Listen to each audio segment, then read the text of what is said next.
पग पग पर यहाँ शौर्य और बलिदान की गाथा गाई जाती है।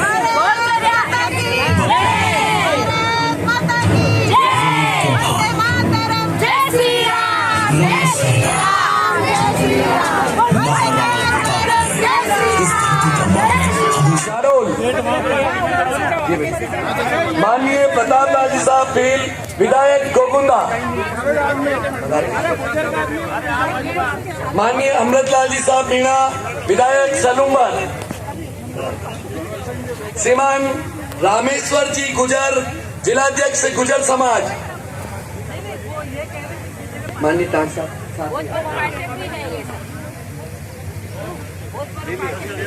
जी भाई साहब क्लिपिंग चालू करें।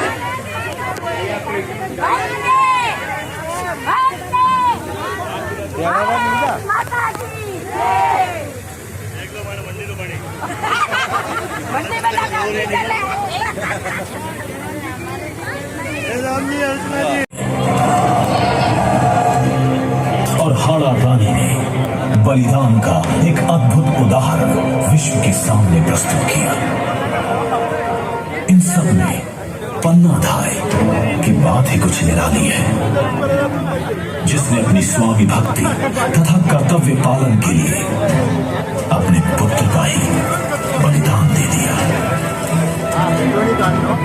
आइए हम सब मिलकर बलिदान की इस यशो गाथा का आज स्मरण करें और महान विभूति पन्ना धाय के जीवन का अवलोकन करें।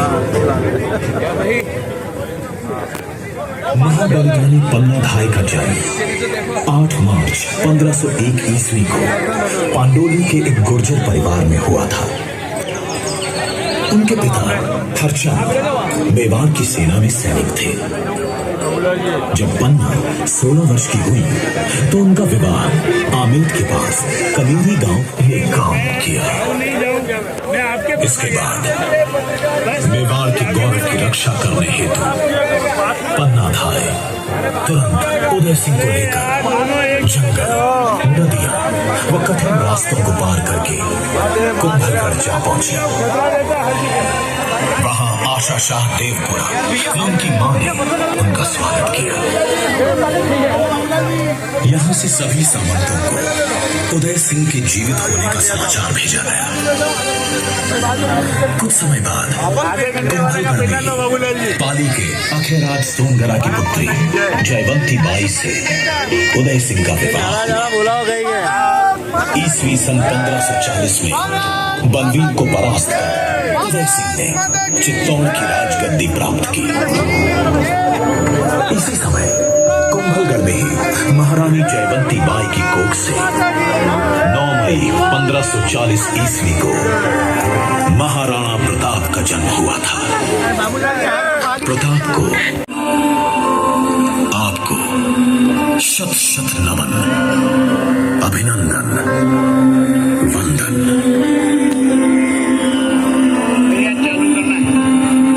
वो अपने ब्लॉक में जाओ भैया, ये खाली करो। जो बीच में खड़े हैं, पानी पीना है तो पीछे भी है, हमने सब जगह लगा रखा है। महिलाओं के ब्लॉक में केवल महिलाओं को बैठने दें। आप सब लोग भी थोड़ी अपनी गति बढ़ाएं।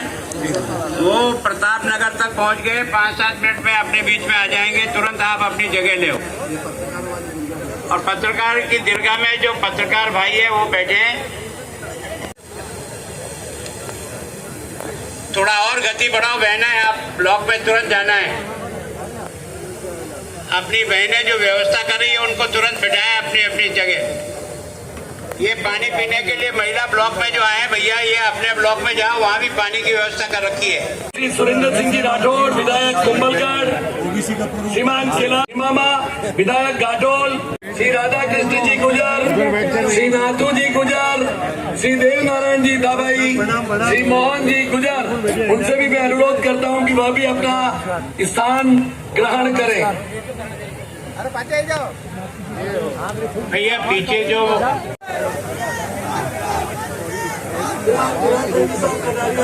माननीय कनकमल जी साहब कटारा से मैं सीपी जोशी साहब, मैं निवेदन करता हूं मंच पर अग्रिम पंक्ति में अपना स्थान ग्रहण करें।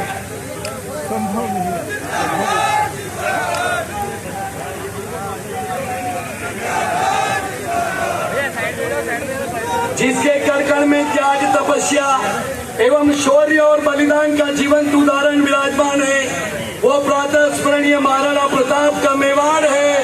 आज से करीब 500 वर्ष पूर्व एकलिंगनाथ दीवान बप्पा रावल द्वारा इस वीर भूमि को अपना कर्म क्षेत्र बनाया। तब से लेकर आज दिनांक तक पूरे विश्व में केवल यह मेवाड़ राज्य ने ही स्वतंत्रता की पताका फहराई है। भारत माता की जय, भारत माता की जय।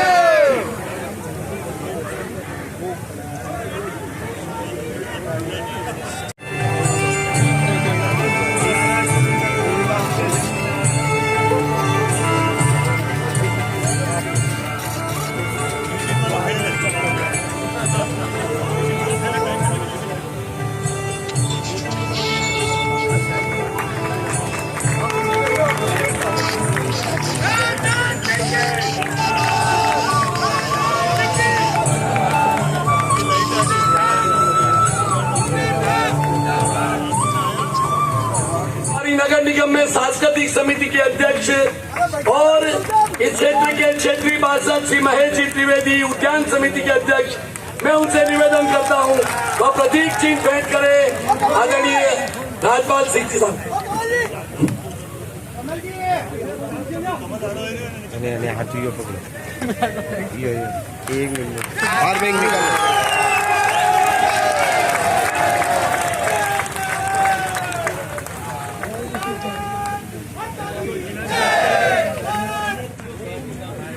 श्रीमान सीपी जोशी साहब, सांसद चित्तौड़, युवाओं के गौरव, मैं उनसे अनुरोध करता हुआ पधारे और ऊपर न उड़ाकर स्वागत करें, अभिनंदन करें। हमारे इस पूरे क्षेत्र के ग्रामीण के विधायक आदरणीय फूल सिंह जी साहब मीणा, मैं उनसे अनुरोध करता हूं कि वह पधारे, ऊपर न उड़ाकर स्वागत करें, अभिनंदन करें। श्रीमान धर्मनाथ जी साहब जोशी, श्री बाबूलाल जी खराड़ी विधायक जालोर, ऊपर उड़ाकर स्वागत करेंगे माननीय राजनाथ सिंह जी का। श्री प्रताप जी भील विधायक गोगुंदा, मैं उनसे अनुरोध करता हुआ पधारे और ऊपर उड़ाकर स्वागत करें, अभिनंदन करें। श्री रामेश्वर जी गुजर समाज के जिलाध्यक्ष, उनसे मैं अनुरोध करता हुआ पधारे और ऊपर उड़ाकर स्वागत करें, अभिनंदन करें। अरे भैया शांति रखो, आएगा ना। श्री अर्जुन जी झींकर विधायक कबासन, मैं उनसे अनुरोध करता हुआ पधारे, पुष्पगुच्छ भेंटकर माननीय राजनाथ सिंह जी का स्वागत करें, अभिनंदन करें। पुष्पगुच्छ भेंट। जी मीणा विधायक गरी, मैं उनसे करबद्ध निवेदन करता हूं वह मंच पर पधारे और माननीय राजनाथ सिंह जी का पुष्पगुच्छ भेंटकर स्वागत करें, अभिनंदन करें। श्री हरेंद्र जी स्वागत के इस क्रम को आगे बढ़ाता हुआ हमारे इस कार्यक्रम के विशिष्ट अतिथि माननीय कृष्णपाल जी साहब गुजर, केंद्रीय राज्य मंत्री विद्युत एवं भारी उद्योग मंत्रालय, भारत सरकार, आज इस कार्यक्रम में आप पधारे हैं। मेवाड़ की इस धरा पर आपका हार्दिक स्वागत, अभिनंदन। हमारे निर्माण समिति के अध्यक्ष आदरणीय ताराचंद जी जैन साहब से निवेदन करता हुआ पधारे और साफा धारण कराकर गुजर साहब का स्वागत करें, अभिनंदन करें। श्रीमान ताराचंद जी साहब जैन। श्री मोहन जी गुजर सचेतक नगर निगम उदयपुर, उनसे मैं अनुरोध करता हूँ पधारे। जी साहब गरासिया और श्रीमती अलका जी मुंदरा, महिला मोर्चा की हमारी प्रदेश की अध्यक्ष, और चुनीलाल जी गरासिया पूर्व मंत्री, मैं उनसे निवेदन करता हूँ वह माननीय कृष्णपाल जी साहब गुजर को प्रतीक चिन्ह देकर भेंट करें।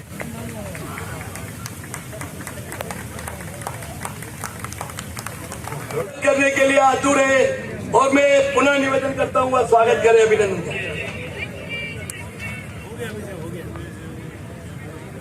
मंच पर विराजमान हमारे सम्मानित अतिथि विराजमान हैं।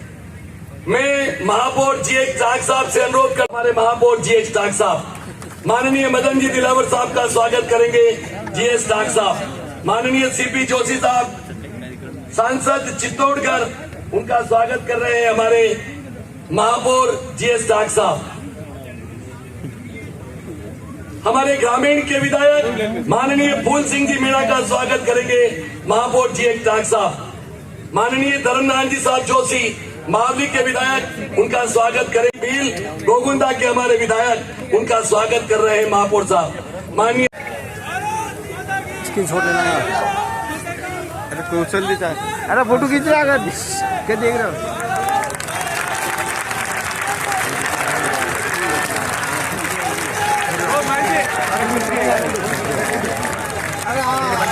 मां पन्ना दाई के बलिदान को कभी भी भूल नहीं सकता।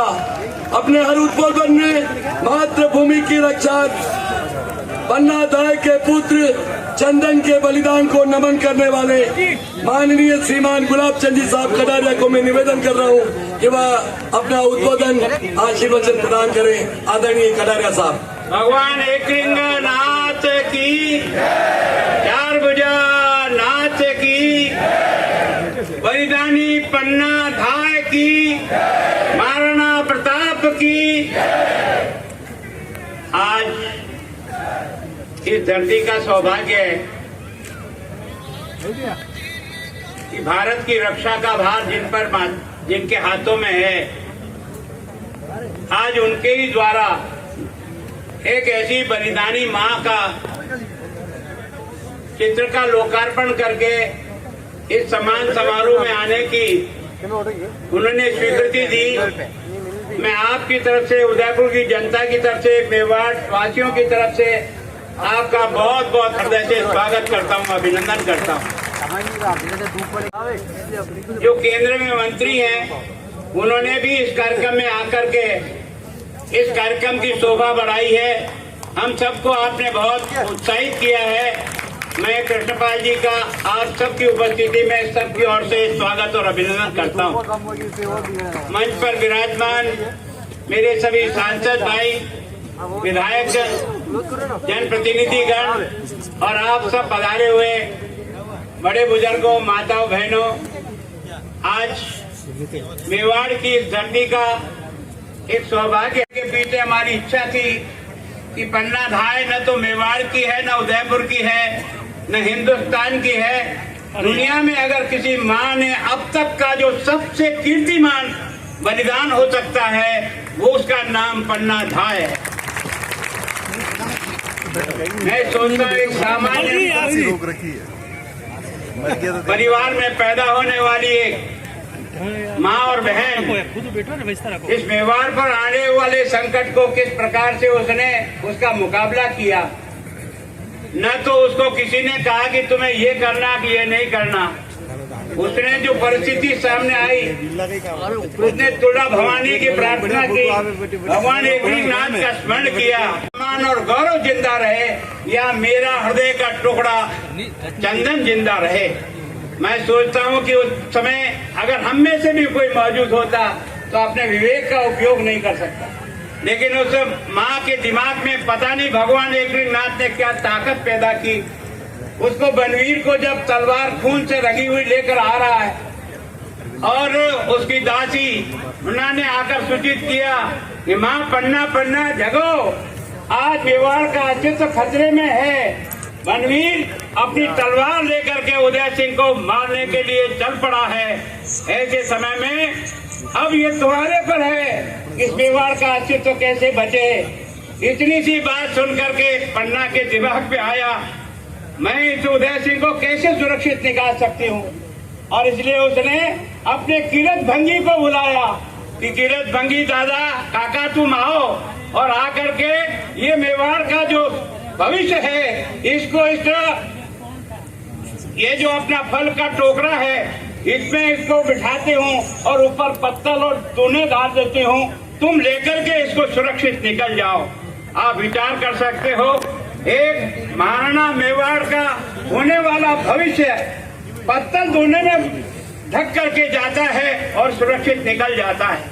और बनवीर आता है और जब पूछता है पन्ना कहाँ है उदय सिंह, तो पन्ना अपनी छाती पर पत्थर रखकर कहती है ये सो रहा है और उसी समय बनवीर ने उसको 2 टुकड़े कर डाले। मैं सोचता हूँ एक माँ के सामने उसके बच्चे का 2 टुकड़ा, दुनिया के अब तक के इतिहास में हमने देखा पशु पक्षी भी अपनी बेटी और अपने औलाद के लिए अपनी जान कुर्बान कर देते हैं, लेकिन मेवाड़ की इस शान की रक्षा के लिए, भविष्य की रक्षा के लिए एक साधारण महिला जिसका नाम पन्ना धाय का बलिदान है, उसने अपने हृदय के टुकड़े को 2 टुकड़े होते हुए देखा। बंधुओं, ये केवल पन्ना का ही बलिदान नहीं है, उस चंदन का भी बलिदान है। चंदन कोई 2, 4, 6 महीने का बच्चा नहीं था जो उसको विश्वास के सुला दे। वो 11 साल का बच्चा था और 11 साल के बच्चे को जब उसने महाराणा उदय सिंह की ड्रेस पहना करके उस सैया पर सोने के लिए कहा, तो उस बच्चे का भी आज आप और मैं अभिनंदन करूं, उसने एक शब्द नहीं बोला। उसने अपनी माँ की इच्छा की पूर्ति के लिए उस सैया पर सो गया। दोस्तों, ये मेवाड़, अगर उदय सिंह जी जिंदे थे तो मेवाड़ बना और महाराणा प्रताप बना। आज दुनिया में कहीं भी जाते हैं तो प्रताप के नाम से मेवाड़ को पहचानते हैं। अगर मेवाड़ में प्रताप पैदा होने का श्रेय किसी को जाता है तो पन्ना के बलिदान को जाता है जिसने उदय सिंह जी की रक्षा की। और इसलिए आप दोनों विभूतियों को बुलाने का पर्पज हमारा ये था। ये संदेश केवल राजस्थान और मेवाड़ में नहीं रहे, ये हिंदुस्तान में नहीं रहे, दुनिया के लोग समझे कि मेवाड़ की धरती ने जब से बापा रावल ने अपना काम संभाला और जब से हमने भगवान के स्थान पर भगवान को हमने राज तिलक की कुर्सी पर एक दिन नाथ बैठता है, हमारा महाराणा तो केवल दीवान कहलाता है। और इसलिए प्रभु की कृपा से हमारे यहाँ की तलवार ने मरे और काटे और बलिदान हो गए, लेकिन कभी भी गुलामी स्वीकार नहीं की। उस धरती पर इन सब लोगों की उपस्थिति में राजनाथ सिंह जी आपका स्वागत करता हूँ, अभिनंदन करता हूँ और चाहूंगा ये पन्ना धाय का बलिदान केवल भारत की सीमा में नहीं रहकर दुनिया के लोगों को पता लगे कि हिंदुस्तान जिंदा है तो ऐसे बलिदानी पुरुषों के कारण से जिंदा है, ऐसी बलिदानी माताओं के कारण से जिंदा है। और आज भी इतनी बड़ी संख्या में जो माताएं बहनें आई है, ये केवल और केवल पन्ना धाय के बलिदान की साक्षी बनने के लिए आई है। सूचना दी थी, आपने फोन पे भी स्वीकृति दे करके निश्चित रूप से हमारे क्षेत्र का मान बढ़ाया। मैं आपका सबकी ओर से बहुत बहुत अभिनंदन करता हूँ, स्वागत करता हूँ। आज के इस ऐतिहासिक क्षण में हम सबके बीच उपस्थित भारत के यशस्वी रक्षा मंत्री परम आदरणीय श्री राजनाथ सिंह जी,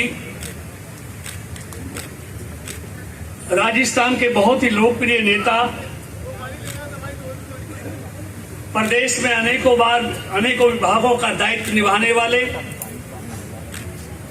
प्रदेश अध्यक्ष रहे, वर्तमान में नेता प्रतिपक्ष आदरणीय श्री गुलाब चंद कटारिया जी, अपने कर्म धर्म और स्वाभिमान की रक्षा करते हुए अनेक वीरों ने इस धरती को अपने बलिदान से सींचा है। उन्हीं में से एक थी मेवाड़ के राजा उदय सिंह की धाय माता पन्ना धाय गुजरी। राजस्थान की धरती शुरू से ही वीरों की भूमि के रूप में जानी जाती है। पुरुष ही नहीं, यहाँ की महिलाओं को भी विश्व भर में वीरता के लिए जाना जाता है। मेवाड़ की धरती का जब जब जिक्र होता है तब तब पन्ना धाय को भी याद किया जाता है।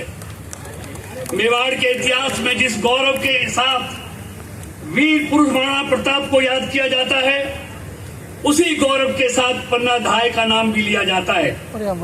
एक ऐसी माता जिसने जातिवाद और निजी स्वार्थ से ऊपर उठकर स्वामी भक्ति विलास भक्ति को सरोवर बांधते हुए अपने पुत्र का बलिदान देकर देश हित में राज्य परिवार की रक्षा की, जिसका शीर्षक ही पन्ना था कि पन्ना सोई थी निज ग्राम में अंधेरा घनघोर था, एक तरफ से उदय सिंह और चंदन दूजी ओर था, जो कृष्ण और बलदेव को ले मात यशोदा सोई थी, मानो लव कुश के संग सीता स्वप्न लोक में खोई थी। उन बालकों सी आप कहाँ थी, पूर्णिमा के चांद में के दो सिंह पुत्र अलमस्त पड़े जो शेरनी की मांद में, मगर अचानक दौड़ी दौड़ी मूला दासी आती है पर पागलों सी विस्मित मूला धाय धाय चिल्लाती है कि जागो जागो पन्ना जागो, ये सोने का वक्त नहीं और बात हकीकत बता सकूं ये छाती इतनी सख्त नहीं। पाल जी गुर्जर नेता प्रतिपक्ष और प्रभावी नेता प्रतिपक्ष और लंबे समय तक जिन्होंने भारतीय जनता पार्टी को ऊंचाई देने में अपना योगदान दिया है, ऐसे आदरणीय गुलाब चंद जी कटारिया, यहाँ के सांसद बांसवाड़ा श्री कनकमल जी कटारा, पूर्व मंत्री श्री बदन जी दिलावर, फूल सिंह जी मीणा ग्रामीण विधायक उदयपुर, धर्मनारायण जी जोशी विधायक मावली, बाबूलाल जी खरांडी विधायक झाडोल, प्रताप लाल जी भील विधायक गोगुंदा, अमृतलाल जी मीणा विधायक सलुम्बर, रामेश्वर जी गुर्जर संभाग अध्यक्ष गुर्जर समाज और यहाँ के महापौर श्रीमान GS टॉप जी और यहाँ पर मौजूद मेरे सभी सम्मानित बहनों एवं भाइयों, सबसे पहले तो मैं आप सबका अभिनंदन करना चाहता हूं कि चिलचिलाती हुई धूप होने के बावजूद भी पन्ना धाय को अपनी श्रद्धांजलि अर्पित करने के लिए आप सब इतनी बड़ी संख्या में यहां पर मौजूद हैं।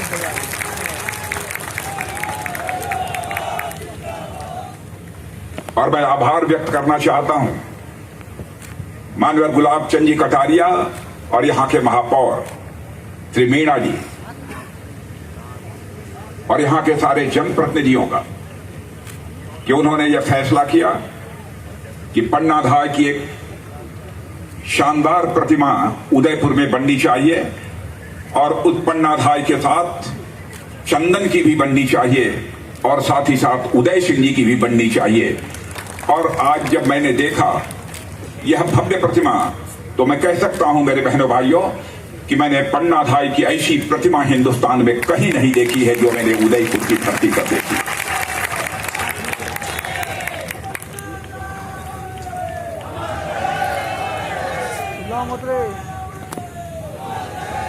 आज के कुछ दिनों पहले जोधपुर के पास में मैं दुर्गा सिंह राठौर की प्रतिमा का अनावरण करने गया था। स्वामी भक्ति के मामले में दुर्गा सिंह राठौर की का कोई जवाब नहीं है। मैं बहुत विस्तार में जाकर उनके बारे में कोई यहां चर्चा नहीं करना चाहता। और आज उसके बाद इस राजस्थान की वीर भूमि पर दूसरी प्रतिमा का मैं अनावरण कर रहा हूं तो अपनी पूजनीय पन्ना धाय की प्रतिमा का मैं यहां पर अनावरण कर रहा हूं। और मैं इसके लिए धन्यवाद देना चाहता हूं आदरणीय गुलाब चंद जी कटारिया को। जून में ही उन्होंने मुझसे कहा था कि पन्ना धाय की प्रतिमा का अनावरण करना है और हम लोग चाहते हैं कि आपके ही हाथों से पन्ना धाय की प्रतिमा का अनावरण होना चाहिए। 3-4 तारीखें तय हुई, बराबर तारीखें टलती रही। वह कटारिया जी के कारण तारीखें नहीं टलती रही बल्कि हमारी व्यस्तता के कारण वह तारीखें टलती रही। लेकिन कटारिया जी ने भी ठान रखा था कि मैं इसका लोकार्पण यदि किसी के हाथों कराऊंगा तो राजनाथ सिंह के हाथों कराऊंगा। और मैंने भी तय कर लिया था कि चाहे जितनी भी बाधाएं आए, इस पूजनीय पन्ना धाय की प्रतिमा का अनावरण करने के लिए मैं ही जाऊंगा उस उदयपुर की धरती पर। और आज मैं आप सबके सामने यहां पर मौजूद। साम्राज्यों को, सम्राटों को तो सभी याद करते हैं, लेकिन साम्राज्य और सम्राट या किनके कारण अस्तित्व में आए हैं, इन साम्राज्यों को बनाने में किन किन लोगों का कितना बड़ा योगदान है, शायद लोग इस बात को भूल जाते हैं।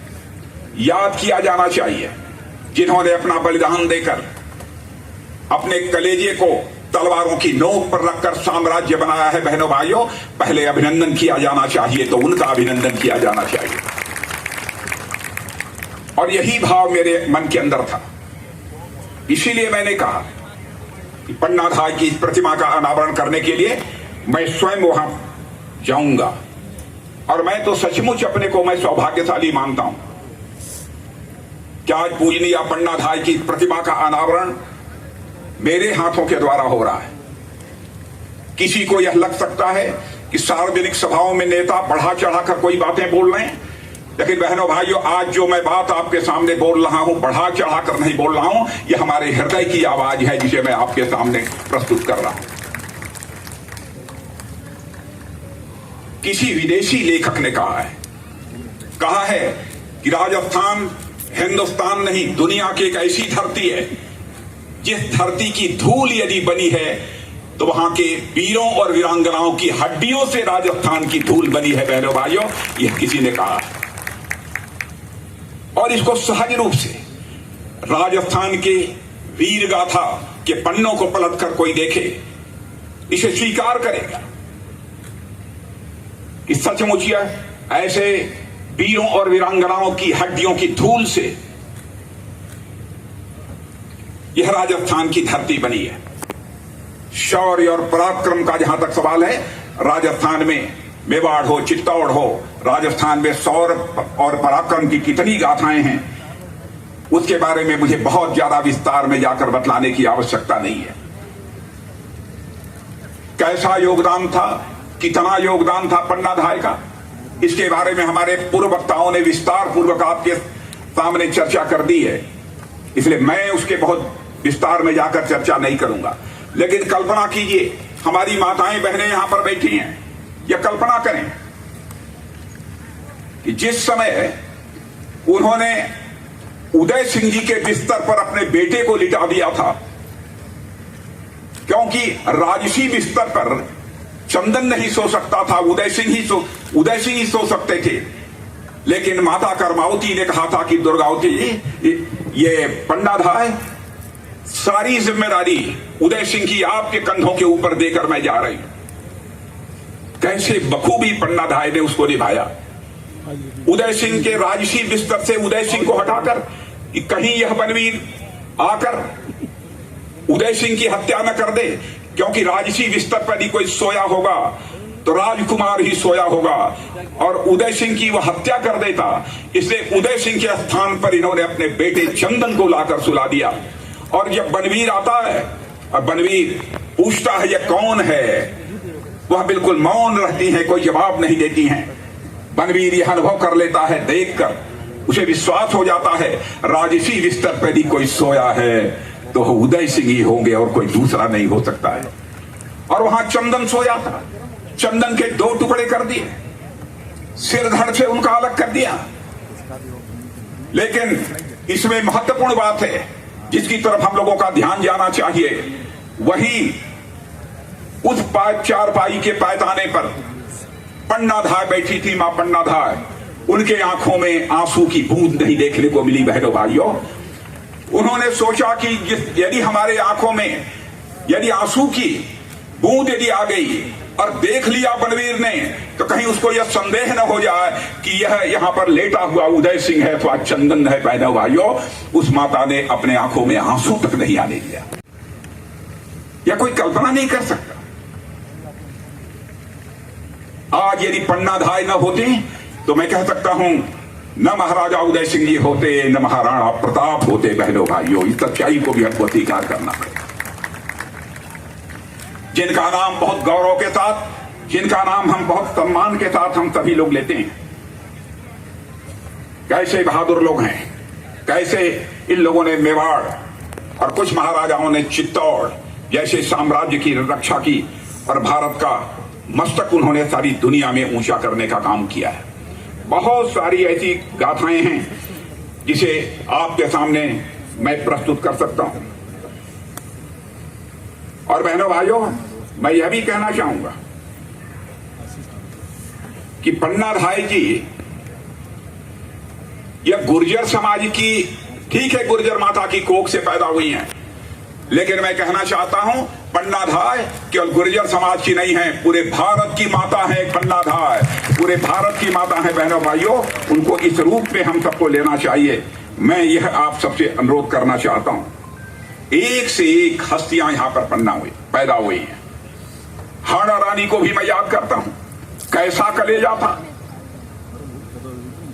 उनका पति रतन सिंह जी युद्ध के लिए जा रहे थे, नई नई शादी हुई थी और उन्होंने हाड़ा रानी से कहा कि हमें कोई अपना ऐसा चिन्ह दे दीजिए, कोई निशान दे दीजिए ताकि आपकी याद आए तो मैं इस निशान को मैं देख सकूं।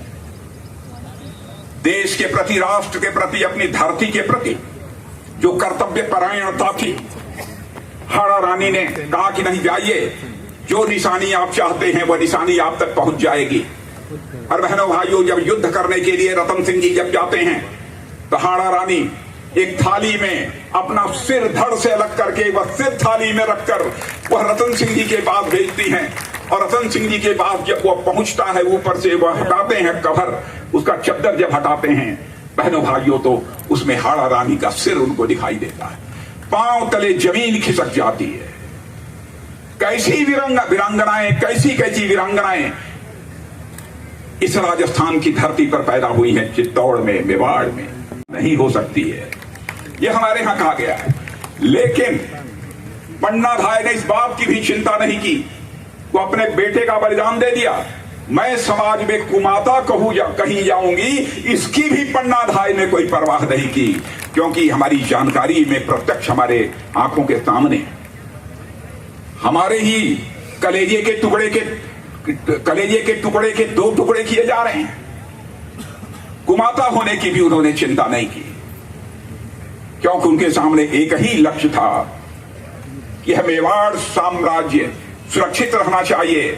मेवाड़ साम्राज्य का शासन ऐसे व्यक्ति के हाथों में नहीं जाना चाहिए जो दुराचारी हो और जनता को कष्ट देने वाला हो, अत्याचारी हो, ऐसे बनवीर के हाथों में नहीं जाना चाहिए। यही तड़पंथी पन्ना धाई की बहनों भाइयों, भवन के लिए खेजड़ी के हरे भरे पेड़ काटे जा रहे थे। अमृता देवी एक ऐसी वीरांगना यह भी रही है जो अपनी बेटियों को साथ लेकर 350 से ऊपर विश्नोई संप्रदाय के सदस्यों को ले जाकर उस पेड़ों के साथ चिपक जाती हैं ताकि महाराजा उन हरे भरे पेड़ों को काट ना सके। पेड़ काटने वालों से कहती हैं कि अगर पेड़ कटेगा तो उससे पहले हम कटेंगे, अन्यथा सभी वापस चले जाओ। यह कहते हुए अमृता जी ने अपना बलिदान दे देने का काम किया था। बहनों भाइयों, यह करिश्मा भी है तो राजस्थान की धरती का ही करिश्मा है। रानी को किसने बनाया होगा, किसने सिखाया होगा हाड़ी रानी को कि जनता और साम्राज्य पर संकट आन पड़े तो अपना मोह खत्म करने के लिए खुद को भी खत्म कर देना चाहिए? यह किसने सिखाया होगा? मीराबाई को किसने सिखाया होगा कि इतने विशाल साम्राज्य के ऐश्वर्य, वैभव और सुख विलास को ठोकर मारकर श्री कृष्ण के चरणों में जाकर वह बसे? कहते हैं कि मीराबाई श्री कृष्ण के दर्शन के लिए मंदिर जा रही थी।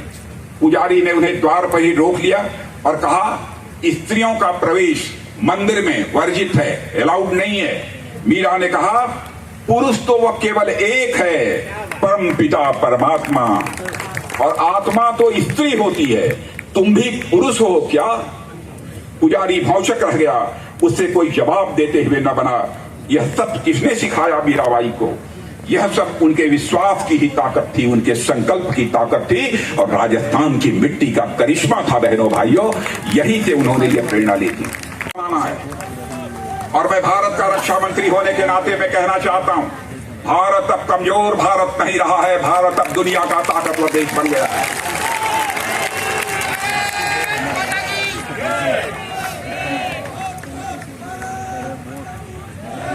भारत का इतिहास रहा है, भारत के इतिहास के पन्नों को पलटकर कोई देखे। मेरे बहनों भाइयों, भारत ने आज तक दुनिया के किसी देश पर न तो कभी आक्रमण किया है और न दुनिया के किसी देश के 1 इंच जमीन पर भारत ने कभी कब्जा किया है। यह भारतवासियों का चरित्र है। लेकिन भारत की ओर आंख उठाकर बुरी नजरों से देखने की किसी ने कोशिश की तो भारत ने उसका मुंहतोड़ जवाब दिया।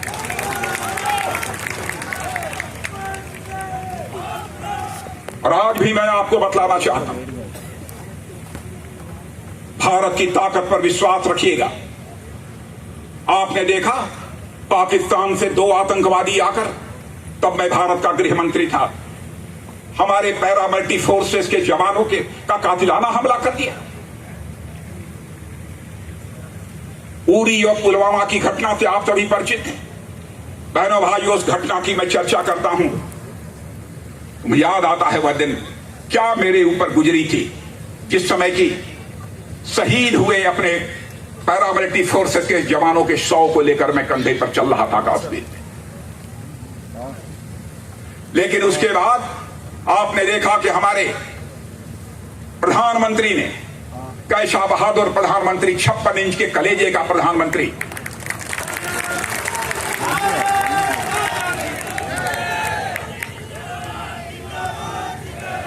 उन्होंने हम 2-3 लोगों को, 2-3 मंत्रियों को बुलाकर, 2-3 मंत्रियों को बुलाकर चटपट 5 मिनट के अंदर फैसला कर दिया।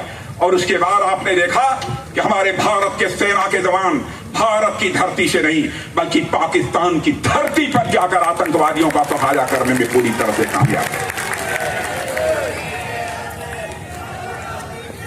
देश है जिस देश के रहने वाले ऋषियों और मनीषियों ने भारत की सीमा में रहने वाले लोगों को ही अपने परिवार का सदस्य नहीं माना है, बल्कि विश्व की धरा पर रहने वाले सारे लोगों को अपने परिवार का सदस्य मानते हुए वसुधैव कुटुंबकम का संदेश सारे विश्व को यदि किसी देश की धरती से गया है तो हमारे और आपके देश की धरती भारत से गया है। मेरे बहनों भाइयों, the whole world is a family, Bharat की धरती से गया।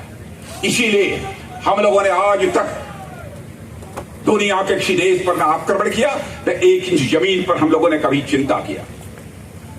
और मैं कहना चाहता हूं इस समय की सरकार के बारे में यकीन रखना मेरे बहनों भाइयों, यकीन रखना, भारत का मान सम्मान स्वाभिमान हम किसी भी सूरत पे झुकने नहीं देंगे। ऐसी सरकार है मोदी जी के नेतृत्व में काम कर रही। कई ऐसी वारदातें, किन किन वारदातों की मैं आपसे चर्चा करूं। हम लोग केवल भारत में रहने वाले ही भारतीयों की चिंता नहीं करते हैं। माता पन्नाधाय की प्रेरणा से केवल भारत में रहने वाले नागरिकों की हम चिंता नहीं करते हैं, बल्कि जो भारत के नागरिक दुनिया के दूसरे देशों में हैं उनकी चिंता करने वाली यदि कोई सरकार है तो आपकी सरकार है बहनों भाई, उनकी भी चिंता करती। आपने देखा रूस और यूक्रेन के बीच जो युद्ध चल रहा था, 22,500 से अधिक हमारे भारत के रहने वाले बच्चे वहां पर मेडिकल कॉलेज, इंजीनियरिंग कॉलेज में अन्य प्रकार की वहां शिक्षाएं ले रहे थे।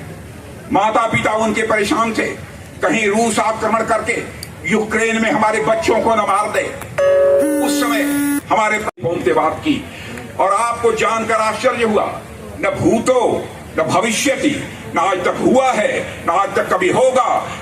यह रूस और यूक्रेन का युद्ध कुछ घंटे के लिए रोक दिया गया और हम लोगों ने 22,500 अपने नौजवानों को वहां से बाहर निकाला। बहनों भाइयों, यह है भारत की ताकत। भारत को हम आत्मनिर्भर बनाना चाहते हैं। दुनिया के दूसरे देशों पर भारत को हम नहीं रहने देना चाहते। दूसरों की कृपा पर भारत नहीं चलेगा। बहुत सारे सेना के जवान यहां पर होंगे, उनसे आपको कहानियां सुनने को मिलती होंगी। उनके हाथों में पहले जो बंदूकें हुआ करती थी, टैंक हुआ करते थे, मिसाइल्स हुआ करती थी, दुनिया के दूसरे देशों से आती थी। बहनों भाइयों, अब हम लोगों ने फैसला कर लिया है, समय निर्धारित कर दिया है, कुछ 2023, कुछ 2024, कुछ 2025, कुछ 2026। अब हम बंदूक, राइफल, गोले, बारूद, तोप, मिसाइल अब हम दुनिया के देशों से नहीं खरीदेंगे कुछ समय के बाद, बल्कि वह बनेगा तो भारत की धरती पर बनेगा। वह मिसाइल भारतवासियों के हाथों से बनेगी।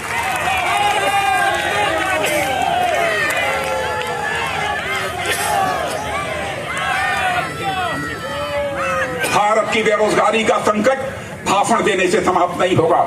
कलेजा मजबूत करके कुछ फैसले लेने से ही भारत के नौजवानों के हाथों को रोजगार मिलेगा। वो हमारे प्रधानमंत्री जी काम कर रहे हैं। किन किन चीजों की चर्चा करूं?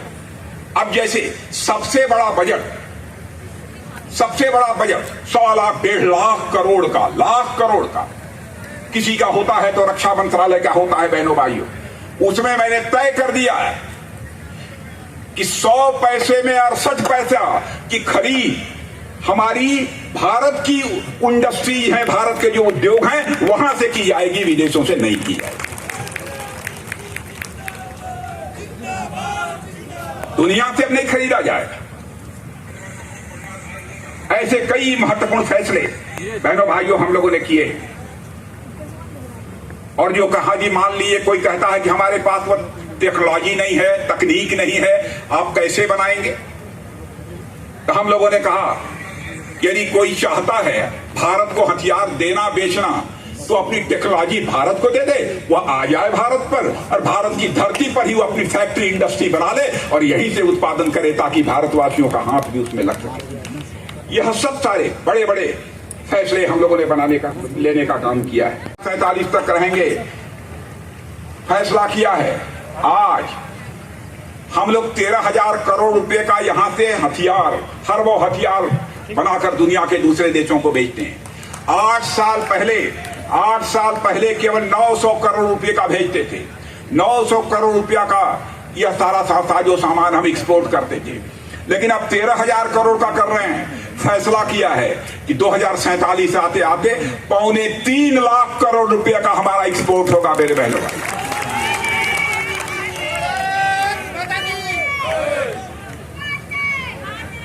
भारत एक ग्लोबल लीडर के रूप में अपने प्रधानमंत्री के कारण इमर्ज होकर आया है बहनों भाई। ग्लोबल लीडर के रूप में हमारे प्रधानमंत्री की छवि भी बनी। इस सच्चाई को भी हमको स्वीकार करना पड़ेगा। और मैं ये कहना चाहता हूं, भारत को आप विश्व गुरु बनाना चाहते हैं ना? बनाना चाहते हैं कि नहीं बनाना चाहते हैं?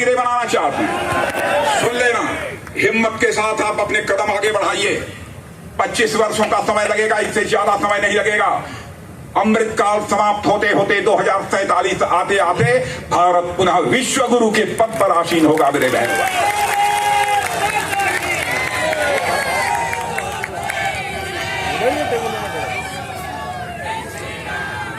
जिस धरती के माताओं ने ऐसे ऐसे लोगों को पैदा किया हो, पन्ना धाये, चंदन, उदय सिंह, राणा प्रताप, दुर्गा सिंह राठौर, वही खून हम लोगों के भी जिस्म में है मेरे बहनों भाइयों। वही खून हमारे जिस्म में भी है। बस केवल एक बार याद करने की जरूरत है। याद कर लोगे तो कोई माँ का लाल हमारी तरफ आंख उठाकर देखने की जरूरत नहीं चलता।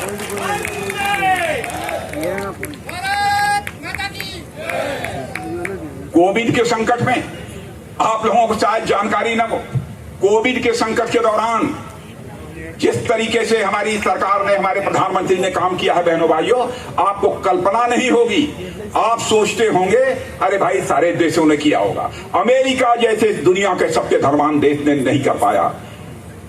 और उसके बाद दुनिया के देशों ने, जिसमें कि अमेरिका भी शामिल है, सबने ये कहा कि कोविड के संकट के दौरान अपने नागरिकों की जान माल की रक्षा के लिए भारत ने जिस तरीके से काम किया है वैसा दुनिया के किसी देश ने नहीं किया है बहनों भाइयों। स्वयं इन लोगों ने कहा है। वर्ल्ड हेल्थ ऑर्गेनाइजेशन WHO ने भी इस सच्चाई को स्वीकार किया है। भारत तेजी से आगे बढ़ रहा है। हम सब एक नए भारत के निर्माण में अपना योगदान दें। और मैं समझता हूं पन्ना धाय जी के प्रति हमारी सच्ची श्रद्धांजलि, चंदन जी के प्रति सच्ची श्रद्धांजलि, उदय सिंह जी के प्रति सच्ची श्रद्धांजलि, महाराणा प्रताप के प्रति सच्ची श्रद्धांजलि, दुर्गा सिंह जी राठौर के प्रति यही सच्ची श्रद्धांजलि होगी। यह पुनीत कार्य जो कटारिया जी ने और यहाँ के महापौर जी ने, टोंक जी ने जो किया है, यहाँ के सभी जनप्रतिनिधि भी साथ हैं, इसकी जितनी भी मैं सराहना करूं कम है। इसके लिए मैं इन लोगों को अपनी तरफ से मैं हार्दिक बधाई देना चाहता हूं और आप लोगों से भी चाहूंगा एक बार तालियां बजाकर इनके इस अच्छे कार्य का एक बार अभिनंदन करें।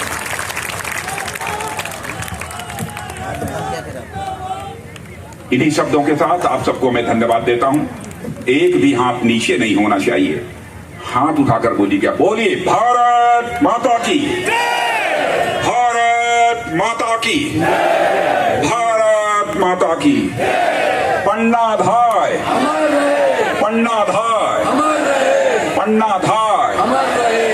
बहनों भाइयों, हमारे स्मृति के पन्नों पर, हमारे याददाश्त के पन्नों पर, हमारी स्मृति के पन्नों पर पन्ना सदैव अमर रहेगी। उसे कोई दुनिया की ताकत मिटा नहीं सकती है।